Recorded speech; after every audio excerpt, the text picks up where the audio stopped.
Picture this. It's a Tuesday morning. You've got a toothache. Nothing crazy, just this dull, low-level throbbing that won't quit. You've had it for a while, honestly, but you've been ignoring it. You know what a dentist visit costs. Maybe $150 to fix it right now. A filling. Done. Problem solved. But you open your bank app, and you've got $60. 60. Until Friday. So you close the app. You grab the $4 ibuprofen from the dollar store. You rinse with salt water. You hope. 3 months go by.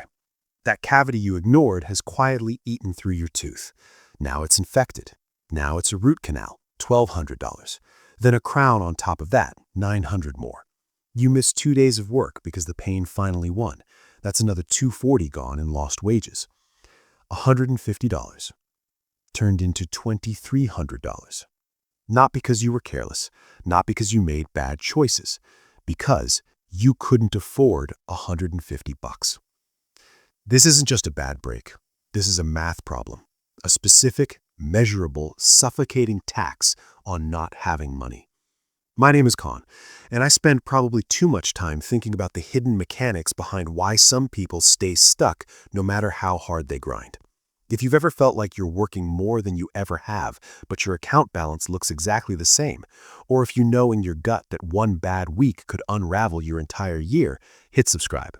Because today, we're not talking about stocks or side hustles or how to get rich fast. We're talking about why being unhealthy is one of the most expensive things a broke person can do, and why that same exact problem costs a wealthy person almost nothing. Here's where most financial content gets it completely wrong. They treat money and health like two separate conversations. Eat better, exercise more, save more, invest early, like they live in different universes. But they don't. They are the same loop. And once you see that loop, you can't unsee it. Economists call it the health-wealth spiral, and it works in both directions. When you have money, your health improves. When your health improves, your ability to earn money improves. It feeds itself upward. But flip it the other way, and it's a trap that is almost impossible to escape from the inside. Let me show you exactly how this plays out in real life. Not theory, real life. Let's start with sleep, which I know sounds like nothing. Bear with me. A wealthy person lives in a quiet neighborhood. Their bedroom is dark, temperature controlled, away from the road. They sleep 7-8 hours consistently, and the science on this is not ambiguous.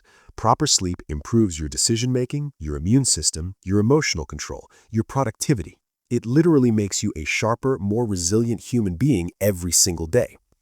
Now look at someone in a cramped apartment on a noisy street. Maybe they're working 2 jobs, up at 5, not home until 10 at night. Maybe the walls are paper thin. Maybe their mattress is 12 years old because a decent one costs $800 they don't have. The chronic sleep deprivation they're dealing with doesn't just make them tired. Studies show it degrades cognitive performance to the equivalent of being legally drunk. Reaction time, decision-making, emotional regulation, all compromised. On top of that, sustained high cortisol from sleep deprivation accelerates weight gain, inflammation, heart disease, and type 2 diabetes. The wealthy person pays nothing for good sleep. It comes built into their zip code. The poor man pays for bad sleep in lost mental sharpness, in their health, and eventually in their earning capacity. The system never sends you an invoice labeled poverty tax. It just quietly takes years off your life and dollars out of your wallet. That's the whole trick. And now we need to talk about healthcare, because this is where I genuinely lose it a little bit. If you've got a solid job with employer-sponsored insurance, a doctor's visit costs you a $20 copay. You catch the problem early, you get the prescription, you're back to full capacity within a week. Total damage, $20 and 1 afternoon off. Now look at the 25 million Americans who are uninsured or underinsured. Same visit, out of pocket, $200. So they skip it, they wait, they self-medicate with whatever's on the shelf at CVS. By the time the problem becomes impossible to ignore, they walk into an emergency room, which, by the way, is the single most expensive healthcare setting that exists. One ER visit for something that should have been caught early, on average, $2,000. A $20 problem became a $2,000 emergency because they couldn't afford the $20. And here's the part that makes this genuinely dark. That $2,000 ER bill goes to collections. Credit score drops. Lower credit score means higher interest rates on the car loan they need to get to work, higher deposits on apartments, sometimes even higher insurance premiums. One skipped doctor's visit doesn't just cost money in that moment. It silently starts a chain reaction that touches every financial corner of their life for years. The rich man gets a checkup. The poor man gets a crisis. And then the world turns around and calls the poor man irresponsible with money. And I already know some of you are thinking, Con, just eat healthy. Prevention is basically free. Cook at home. Come on. And I wish that were true. I really do. There's a concept called decision fatigue. Every choice you make throughout the day costs mental energy. And when you're financially stretched, genuinely worried about how rent gets paid this month, that energy runs out faster. Studies show that people under financial stress make measurably worse decisions about food, not because they're uninformed, not because they don't know vegetables are better than chips, but because their brain is already maxed out just managing the baseline stress of survival. Then layer on top of that the actual food environment. If you live in a low-income area, you might have 3 fast food spots and a corner store within walking distance. The nearest actual grocery store with real produce could be a $4 bus ride and 90 minutes of travel time, round trip. For someone working 2 jobs with no car and 2 kids, that trip is not inconvenient. Some weeks it is genuinely impossible. So they eat what's nearby, what's affordable, what's fast. And over years, that dietary pattern quietly builds toward hypertension, toward type 2 diabetes, toward obesity, all of which are conditions that cost dramatically more to manage long-term than they ever would have cost to prevent. Poverty doesn't just take your money, it takes your hours. And without those hours, it takes your health. And without your health, it takes even more money. It is a loop, and it is exhausting by design. Let's zoom out for a second, because this premium, this hidden tax on being broke, shows up everywhere once you know what to look for. It shows up in the gym membership you can't justify spending so regular exercise never happens. It shows up in the fact that a bag of chips costs less than a bag of frozen broccoli. It shows up in the mental health therapy that runs $150 a session out of pocket so the anxiety and depression go untreated, quietly eroding your productivity and your relationships year after year. It shows up when you're sitting in a chair at work that costs $40 and your back gives out at $38. Now you're looking at physical therapy bills that'll run you $1,000 to fix something a $300 chair might have prevented. Every corner you cut because you have to, cuts something back from you in return, and usually it takes something far more valuable than the money you saved. Okay, before anyone says I'm just telling you the game is rigged and there's no exit, let me stop you there. Understanding the math is not defeat. Understanding the math is the map. The data is really clear on this. The highest return investments a cash-strapped person can make are almost never stocks. They're the moves that eliminate the health poverty penalty.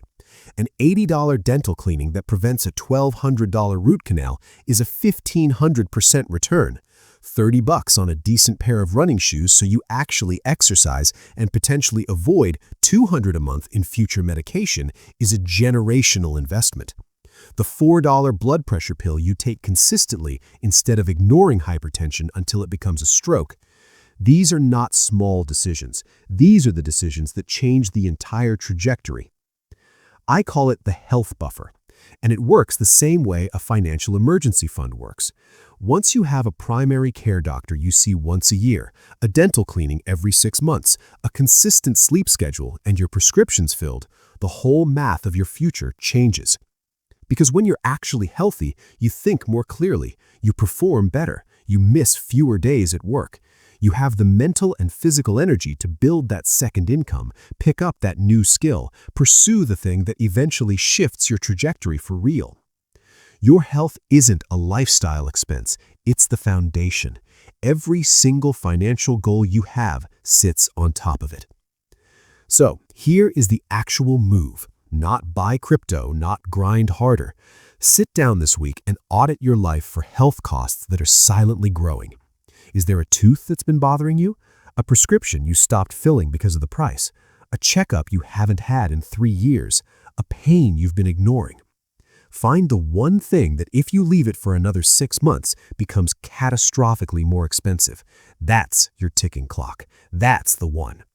Then cut everything non-essential, and I mean actually cut it, until you have the cash to deal with that one thing.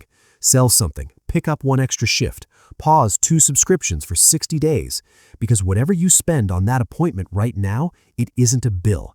It is a strategic demolition of a future emergency that's already being quietly built in the background. Look, this road is not fair. I won't pretend it is. The wealthy have always had better health outcomes, and that is always translated into better financial outcomes. The wind is in your face at the start. But once you understand that poor health is a mathematical penalty, not a personal failure, you stop blaming yourself and start attacking the penalties directly. You stop playing their expensive reactive game and start playing a smarter one. You fix the tooth, you get the checkup, you buy the decent mattress, you protect the one asset that none of this works without, and that asset is you. If this video sparked something, if you realized you've been paying this penalty without even knowing it had a name, share it with someone who needs to hear it. We talk about the wins all the time. We almost never talk about the traps. Hit subscribe. We're going to keep pulling these apart until the math stops working against the people who need the break the most. Thanks for watching. I'll see you in the next one.